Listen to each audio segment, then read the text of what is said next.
Do you have some old doors that you want to replace in your home? Today I'm going to show you how to make a copy of an old door. Hello, and welcome to another episode of The Handy Homeowner. My name is Brandon McGee. I'm a home improvement expert, and I've been creating and customizing homes for 15 years now. So chances are, if you have old doors in your house, the first thing you want to do is replace those old doors. Most of the old doors are kind of smaller than the new doors. A lot of the old doors are about an 1/8 inch smaller, so I'm going to show you some tips and tricks to make it a little easier on replacing your next door. So if you don't want to replace your door frame, you can save yourself a lot of work by just doing a couple tips and tricks to make it a lot easier. I'll show you this old door that I'm working on, and I'll show you the tips that I find it makes it a lot easier. Instead of trying to measure everything out, I'm going to show you how you can just lay the door on your new door, and then you can make the adjustments that you need. All right, so I'll flip the camera around. I'll show you the door that I'm dealing with. So as you can see, I got an old wood panel door, and the reason I have to replace this door is because it's hollow. And this is at a basement stairway, so this door needs to be a solid door for fire rating purposes. So I find it's easy just to lay the door on top of the door. And also the key to remember is when you take your door off, you're going to want to mark your top, so that way you don't get it confused whenever you do your transfer of measurements. So this is my new solid wood door.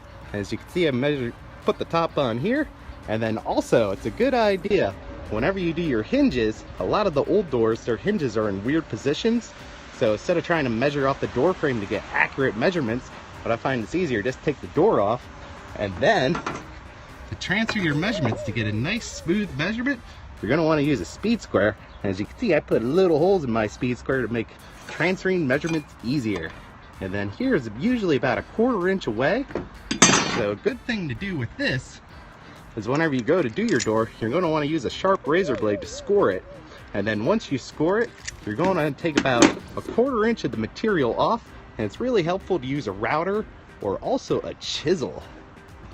So as you can see here, for some reason they siliconed the door handle on. I have no idea why, but whatever. But it's also a good idea to mark where this hole is, so that way it will make it a lot easier, and then that way you get your spacing right, and then you won't have to change your door plate on the door frame. So what I find is easy for putting in door handles is you're going to want to use one of these door template things. You can pick up one of these for about $20 to $30 depending on the brand. This one's DeWalt. This one I've had for probably about 5 years. So once you get one, you don't really need to buy another one. And then they'll come with 2 drill bits. So this is the smaller one it comes for. This is for the door strike plate. And then the bigger one is for the door handle itself. Yes, because it's awesome. And also a tip with these is to remember you don't want to thread them the whole way down. This little guy right here, it pops, so that way it can lock into the holes. But if you thread it the whole way down and then you start drilling with it, the chances are you'll never get this drill bit back off. So you want to leave at least about a 1/16 under it. And then also the key to remember with these is the distance of this hole can change. As you can see, the one side's got a little bit wider, and then that's 2 3/4, because some doors, they're kind of, one's off about a 1/2 inch from the other, so it depends on your door handle. So you're going to want to double check that, and then you just strike it into place, and it makes it a lot easier. The door was actually an 1/8 inch wider, so what I did was once I got the door on, I marked it with my finger. I took off like a whole 1/8 inch off the door, so that way it will fit really nice and easy. And then afterwards, you'll just want to stain or paint it. So maybe I'll do a video later on how to stain the door if you guys want. Alrighty, is there any door questions before we depart today? I didn't bring my stick, so I can't show you me drilling door handle in, but you're going to want a nice heavy duty drill. But if you have a light drill, it should still work out pretty good. But you just want to take your time and try not to rock the drill bit back and forth whenever you're drilling your door hole.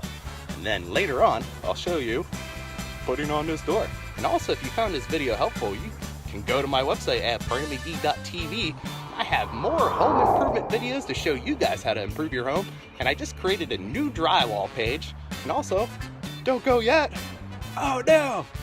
Also, if you want to send me a message, you can send me a message at contact@brandonmcgee.tv, and then I'll read your email, and then I'll probably do a video on it.